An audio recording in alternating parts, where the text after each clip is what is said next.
Bonjour à tous, assalamu alaikum. Le mois de Ramadan est derrière la porte et il nous est demandé de l'accueillir comme il se doit, en respectant les lois du jeûne et ses règles. Ainsi, nous allons dans cette vidéo aborder les piliers du jeûne, car avant de s'y engager, il faut apprendre ce que Dieu y a rendu licite et interdit. C'est parti.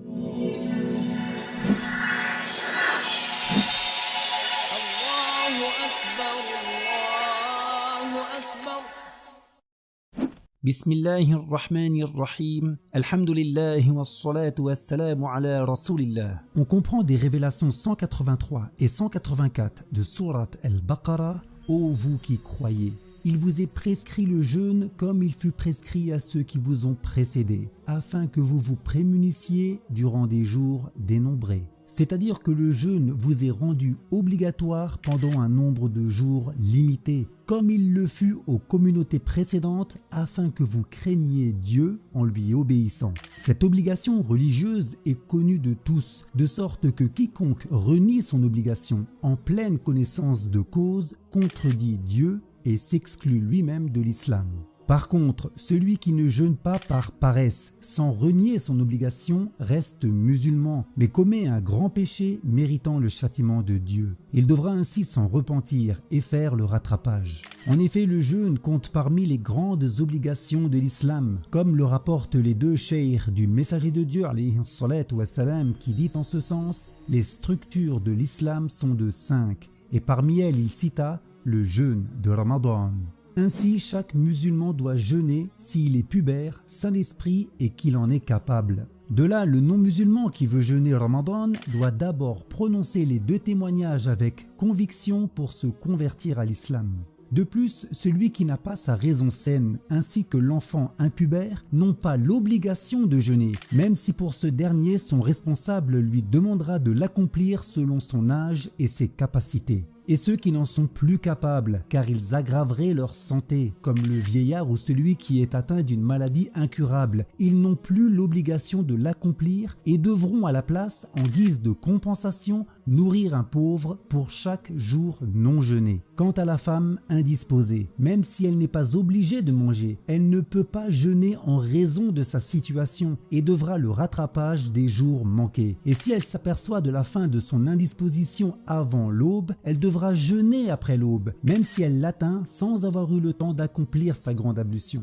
Pour ceux qui utilisent l'autorisation de ne pas jeûner, comme celui qui effectue un long voyage licite avant l'aube, ou alors le malade, la femme enceinte et celle qui allaite, car le jeûne leur présente des difficultés, ils devront également le rattrapage. On comprend de la révélation 185 de sourate Al-Baqarah, à qui serait malade ou en voyage incombe un même décompte d'autres jours. C'est la facilité que Allah vous prescrit et non la difficulté. Mais pour le voyageur, il est préférable de continuer le jeûne si son déplacement ne lui est pas difficile. En effet, on comprend d'un récit que rapporte Muslim qu'on demanda au prophète « Ô messager de Allah, je trouve en moi la force de jeûner durant le voyage. Y a-t-il un reproche à mon encontre ?» Et le prophète de répondre « C'est une autorisation de Allah. Celui qui l'apprend, alors ceci est un bien. Et celui qui veut jeûner, il n'y a aucun reproche à son encontre. » Dans la religion, le jeûne, en arabe as-siyam, c'est l'abstinence de ce qui l'annule depuis l'aube jusqu'au coucher du soleil avec une intention au préalable. Les deux cheikh rapportent que le messager de Dieu sallallahu alayhi wa sallam dit en ce sens: certes, les œuvres sont par l'intention, c'est-à-dire que les actes d'adoration n'ont de valeur qu'avec une prise de conscience de l'œuvre en question. En islam, la limite entre deux journées est le coucher du soleil, et ainsi la nuit précède le jour. De ce fait, c'est entre le coucher du soleil et l'aube de chaque journée du mois que cette intention précise doit se faire intérieurement, et ce pour valider chaque journée de Ramadan. En effet, Abu Daoud rapporte que le messager de Dieu sallallahu alayhi wa sallam dit en ce sens: quiconque n'a pas eu l'intention de jeûner avant l'aube, il n'y a pas de jeûne pour lui. Pour ce faire, une des bonnes intentions est de se dire intérieurement « J'ai l'intention de jeûner le jour qui vient du mois de Ramadan avec foi et sincérité uniquement pour Dieu ». Et selon d'autres savants, le jeûne reste valable si lors de la première nuit de Ramadan, l'intention de jeûner la totalité du mois a lieu, en se disant par exemple intérieurement « J'ai l'intention de jeûner les 30 jours du mois de Ramadan de cette année ». Par contre, dans ce cas, si lors du mois, le jeûne est interrompu, alors pour les journées suivantes, l'intention devra se renouveler chaque soir pour leur validité. Mais attention, l'intention doit avoir lieu avec la certitude que Ramadan soit entré. Il n'est pas valable de se dire par exemple, si demain j'apprends que c'est vraiment Ramadan, alors je jeûne, sinon je mange. C'est pour cette raison qu'il faut s'assurer de la vision ou non de la nouvelle lune, comme nous l'avons expliqué dans une vidéo précédente. Après l'intention, il y a l'abstinence de 5 annulatifs. Le premier est de manger ou boire, ou plus généralement d'introduire volontairement une substance nutritive ou non, même infime, dans le corps, à partir des 5 orifices naturellement ouverts, la bouche, le nez, les oreilles et les 2 orifices des parties intimes. Fait bien sûr exception à cela, la salive que l'on a dans la bouche si elle n'est pas mélangée. Il faut donc faire attention à ne pas avaler la salive si elle est mélangée à un reste de nourriture ou alors à un saignement de gencive par exemple. De ce fait, quiconque s'aperçoit de l'entrée imminente de l'aube alors qu'il mange, il doit immédiatement recracher ce qu'il a en bouche et la rincer pour ne pas avaler de salive mélangée, car sinon il annule son jeûne. Pour la bouche, la limite à ne pas dépasser se trouve au milieu de la gorge ou plus précisément de là où sort la lettre Ha. Ainsi, nous pouvons goûter la nourriture sans rien avaler lors de la préparation d'un plat par exemple, même s'il est mieux de s'en abstenir. Nous pouvons aussi nous brosser les dents ou utiliser le siwak en faisant attention à bien nous rincer la bouche ensuite pour ne pas avaler de salive mélangée au goût. Attention tout de même, l'usage du siwak durant le jeûne est déconseillé à partir du temps du dhuhr. Quant à l'utilisation de médicaments comme les pulvérisateurs, ils annulent le jeûne car ils s'en détachent des substances qui parviennent jusqu'à l'intérieur du corps. C'est d'ailleurs pour les mêmes raisons que fumer annule également le jeûne. Par contre, boire ou manger par inattention et même en quantité n'annule pas le jeûne. En effet, les 2 cheikh et d'autres rapportent que le messager de Dieu sallallahu alayhi wa sallam dit en ce sens que celui qui mange ou boit par oubli pendant qu'il jeûne le continue. Certes, c'est Allah qui l'a nourri et abreuvé et entre dans ce même cas avaler involontairement un insecte. Pour le nez, la limite à ne pas dépasser est à partir du haut de la cavité nasale. De là, notre prophète alayhi salatu wassalam a déconseillé durant le jeûne de ne pas insister lors des ablutions sur le rinçage de la bouche et du nez. Car si dans ce cas de l'eau est avalée ou qu'elle s'infiltre dans le corps au moment d'un reniflement insistant, alors le jeûne est annulé. De même, avaler des glaires ou une morve se trouvant au-delà du milieu de la gorge, comme sur la langue par exemple, de manière à ce qu'elle aurait pu être recrachée, annule également le jeûne. Par contre, respirer la fumée provenant de quelqu'un d'autre, d'un plat dans une cuisine ou d'un bâton d'encens n'annule pas le jeûne.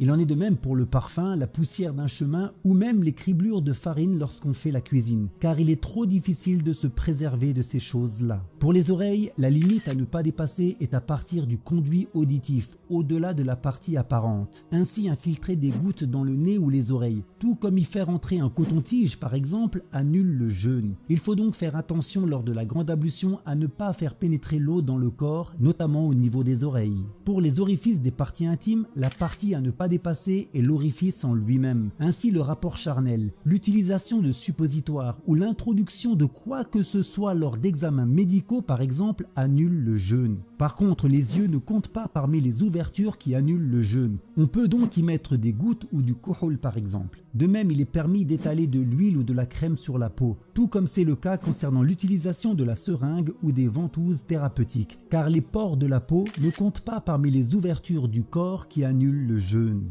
Le deuxième annulatif est le rapport charnel. Par contre, dès le coucher du soleil, rien n'empêche cela dans un cadre légal. On comprend de la révélation 187 de Surat al-Baqarah, on vous a permis durant la nuit du jeûne le rapport avec vos femmes.